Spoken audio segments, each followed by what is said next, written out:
አሁን ነው ጉድ ማለት የቶሚ ጉድ እንደቀጠለ ነው። እንግዲህ በየቀኑ አዳዲስ ታሪኮችን እያመጣ ይገኛል ማለት ነው። የዛሬው ደግሞ ግርም ድንቅ የሚለው በእድሜ እንኳን የሚመጣጠኑ በሆነ ሰማይና ምድር እኮ ነው ነገርየው። ሰማይና ምድር ነው። አባትና ልጅ በሏቸው እኮ እንዴት ነው? ያው በእርግጥ እድሜ ነንበር ነው ይባላል። ነገር ግን ኧረ እኔ ቶሚ ግን አብዷል ይሄ ሰውዬ።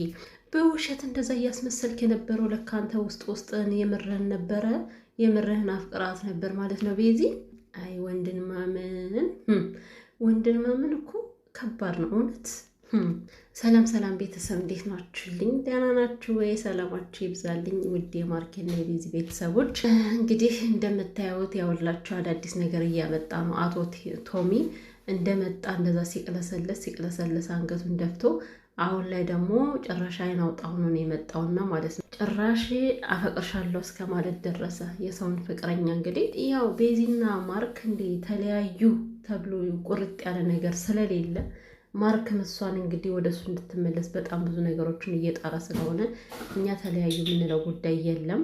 ነገር ግን በዚህ መካከል ይሄ ሰውዬ እንዴት ምን ቢያስብ ነው እንዴት ነው ደርሶ አፈቅርሻለሁ የሚላት? እና ሲጀምር ይሄ ፍቅር የሚባል ነገር የለም። ምንም አፍቅሯትም አይደለም። ግን ምንድነው ከፈለግሽ ሚዲያ ላይ አወጣዋለሁ እያላት ነው። እና የያዘው ነገር ምንድነው ሚዲያ ላይ ማውጣት የፈለገው ነው ወይንስ ፍቅሩን ሚዲያ ላይ ያወጣለሁ ሲል ነበር? እና እኔ እንኳን አይደለም አሁን ነገሮቹ ድብልቅልቅ ብለው ቶሚ ማለት ነው ድሮም ፍቅረኛሞች እንደሆናችሁ ምንም አያስታብቅባችሁም ነበር። አሁን ደግሞ ከታወቀ ከተነቀ ላሽ ነው ማለት ያለብህ እንጂ ቶሚ እንደገና ወይ ደግሞ ማለት ማርክ እንደዛ ስላደረገ ምናልባት መድኃኒት ስላጠጣ ምናልባት አፍኖ ከቤቱ ስለወሰደ እሱን ለመበቀል ፈልገ ይመስለኛል። እኔ አንዳንዴ ሳስበው ምንም አይነት ፍቅር በጭራሽ ሊይዝ አይችልም ከቤዚ። አንደኛ ነገር አንተ ልጅና ሚስት አለ እንዴ? እዚች ኢትዮጵያ እግርህ እንደረገጠ እኮ ነው በቲክቶክ ሚስትና ልጅ የተለቀቁት አይደል እንዴ? ሲቀጥል በትናንትናው ቪዲዮ ምንድነው ሲል የሰማሁት እኔ ከዛ ያለው ህይወቴ ተበላሽቷል፣ ከዚህ ያለውን ደግሞ አንቺ እንዴት እንደዚህ ትከጅኛለሽ እያላት ነበረ። እና በመጀመሪያ ደረጃ ከዛ ስትመጣ ከዚህ ቤተሰብ አናግረው ቤዚን ለመውሰድ በኮንትራት የውሸት ባልሆነ ለመውሰድ ነው አይደለ? ከዛ ጋር ያለው ህይወት በምን አይነት ምክንያት ነው ሊበላሽ የሚችለው? ለምን ይበላሻል? ይሄ ነገር ቢሳካ ቤዚ ብትሄድ ኖሮ የምርም አስገድደ ልታገባት ነበር እንዴ ከሰው ሀገር ቶሚ? ቤዚ ተሳክቶላት ብትሄድ። ለማንኛውም እንግዲህ ያው ቤዚ ያልሄደችበት ምክንያት ታውቋል።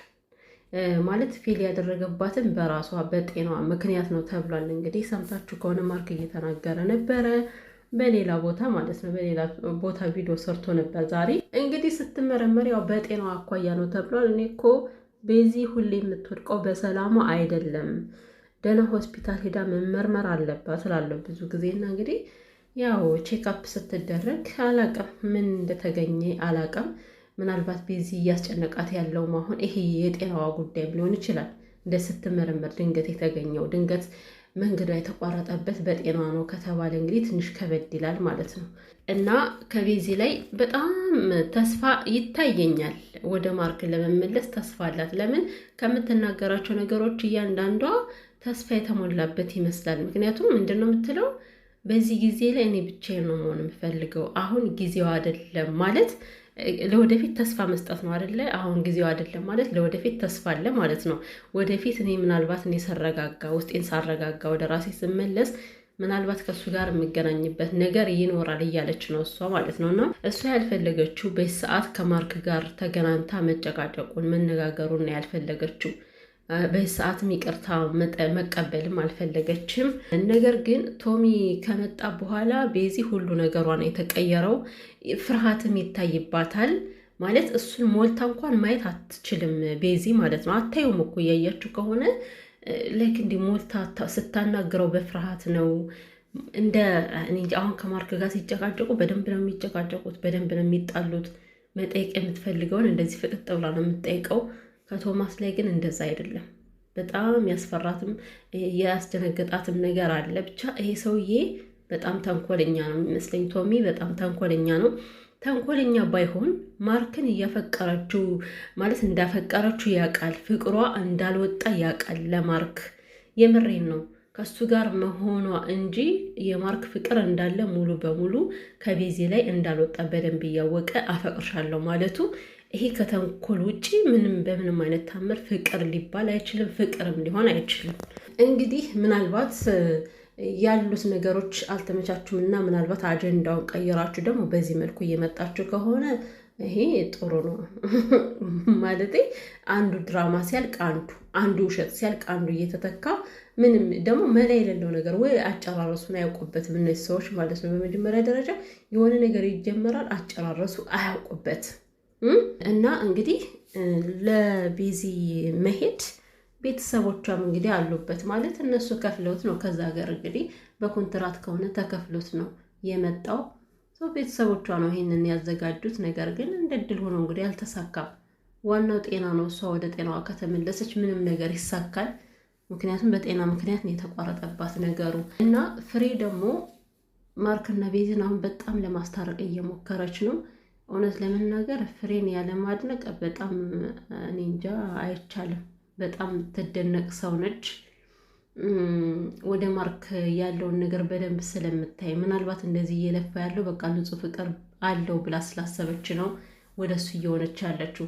እንደገና ደግሞ ከቶሚ ያለው ነገር ምንም አልተመቻትም። አሁን ቶሚ ጭራሹኑ እሷን ጥፋተኛ እያደረገ ነው። ነገሩን ሁሉ ወደ እሷ ወስዶ ደፈደፈና አንቺ ነሽ እንደዚህ የምታንጨቃጭቂን፣ አንቺ ነሽ በመካከል ንፋስ የምታስገቢ። ሲጀምር ከመጀመሪያው መቼ የተዘጋው ህይወታችሁ ነው አንተ እንደዛ የምትለው? ኧረ ቶሚ ድፍረት ማለት ለየትኛው ህይወት ነው?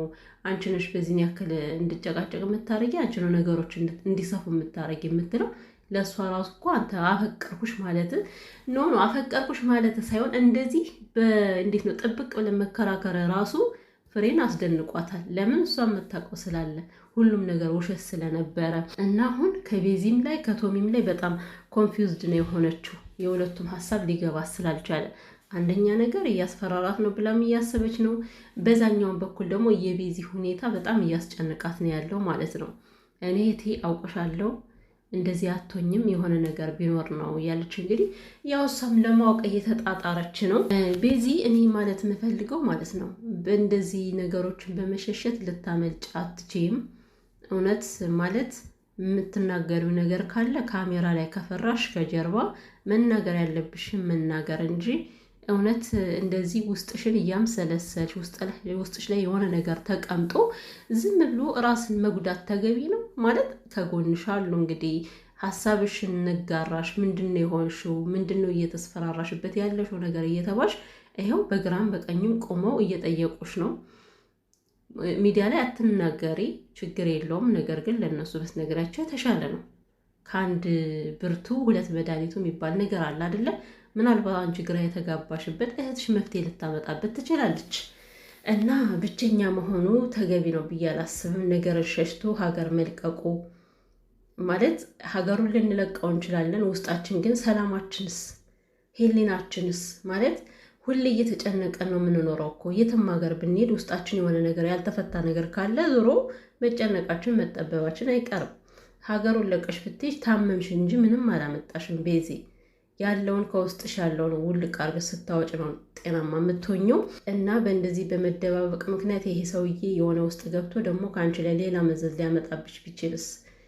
በጣም ከባድ ነገር ነውና ቶሚ ደግሞ ማለት ነው እውነት አንተ ሚስትና ልጅ አለ የተባለው እውነት ካልሆነ ያንተን እኩያ የሆነች ፈልግ። በእውነት ቤዚ ማለት በጣም እንደምታያት አንተ የ40 ምናምን ዓመት ነው የምትመስለው። ኧረ ከዛም በላይ ትመስለኛለህ ሳስብህ ቶሚ ማለት በጣም ትልቅ ሰው ነህ። ቤዚ ደግሞ ገና የ20 ዓመት ወጣት ነች። በጣም ዲፈረንት አላችሁ እድሜያችሁ ራሱ እድሜ ነንበር ነው ቢባልም በጣም የምትኳኋኑ ሰዎች አይደላችሁም። ሰው ከሰው ፍቅር ገብታ አትበጥብጥ። ከተቻለ አንተ መልካሙን እነሱን ብታስታርቃቸው የተሻለ ነው። ነገር ግን ካልቻልክ ደግሞ ልጅቷን በዚህን ያክል የሚያስጨነቁ ተገቢ ነው ብዬ አላስብም። ጉድ ሰውና ጅራት ጉዱ ወደኋላ ነው አሉ። ምንድን ነው እያደር ጉድ የሚያመጣብን ይሄ ሰውዬ?